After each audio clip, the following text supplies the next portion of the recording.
who are the problem. But, you know, I think it was largely the Republicans who said, when you get the shot, you shouldn't have to wear the mask. It's the president who said, okay, you got the shot, I said you didn't have to wear the mask, now you got to wear the mask again. That's why people are suffering from what the New York Times calls pandemic whiplash.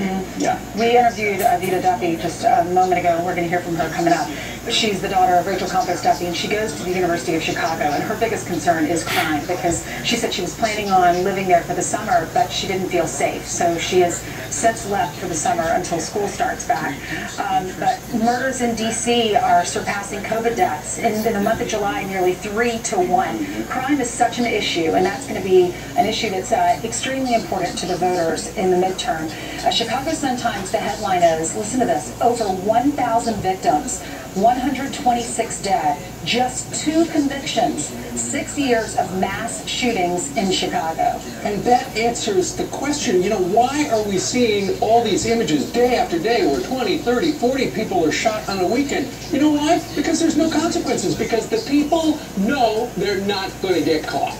And this is gang warfare. I mean, in gang warfare, you get a culture of silence. I'm not trying to let the Chicago PD off the hook here, but the gangs run these neighborhoods in Chicago, and when a murder happens, it's never talked about. And frankly, hours later, you get retaliation from the other gang against the other gang. You're right. And no one's talking at all about that. And so they want to talk about root causes or gun violence, and ultimately this is a culture problem. This is a family problem. This is a fatherless problem. This is a gang problem that isn't and hasn't been addressed and won't be addressed even with a few more police on the street. But even a number like that makes it even more staggering. 2 convictions in 6 years? 2? Only 1 person has been apprehended, charged in any of the 39 mass shootings this year. Only 1 of the 39. Chicago Police Department's got a 13% clearance rate for shootings overall, which is the lowest of any big city in the United States of America. In June, they think they were gang members, and they pulled up to a fast food restaurant. They started firing shots. They shot 6 people in front of this restaurant. An innocent bystander, a 23-year-old lady, was killed. She was riddled with 6 bullets. Then 2 hours later, 6 miles away, they think gang members pulled up and they shot 12 people. The person who died was a 37-year-old woman, and she was not the intended target. And the police officers, the Chicago Police Department's chief detective says, solving these cases is not being prioritized. And some of the witnesses that saw it said they knew who did it. They witnessed it, and they said they know who's doing it, but they're not. No, but you also have a prosecutor in Kim Fox there who's uninterested in prosecuting. What's happening is they know who's doing it, they're not going after them, and then they get back on the streets, they don't even get arrested, and they continue to do this, and they're doing it in all the neighborhoods there in Chicago. We read about it every Monday, what happens over the weekend. There are, give or take 10,000, I could be off, 170,000 gang members in Chicago. Right. It's a massive force. The people who blab, hey, it's that guy who did it, wind up dead the next day, if they make it to the next day. Here's the thing, I was just thinking, this is one of the foundational problems we're having with the country right now. And Pete, you very accurately narrowed down some of the things that it stems from. Why doesn't Joe Biden put Kamala Harris in charge of looking for the root causes of crime? That's right. That's right. You detailed it perfectly. Absolutely. And so let's address it. Because that's a really difficult conversation to have to address. A conversation that the Democrat Party doesn't want to have. They actually like and benefit from dependency and not on government and government stepping in, except and unless it includes the police. I will give Barack Obama, he previously tried to talk about a little bit fatherlessness in these communities, broken homes, kids without parents, gangs stepping in, becoming their parents and becoming their families, total mistrust of law enforcement.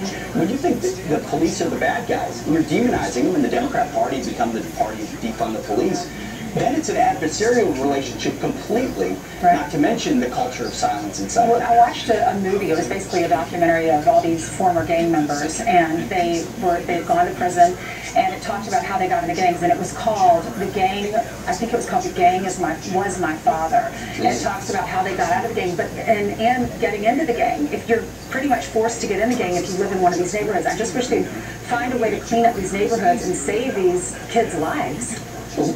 Regarding the Harvard-Harris poll that showed that the president was underwater.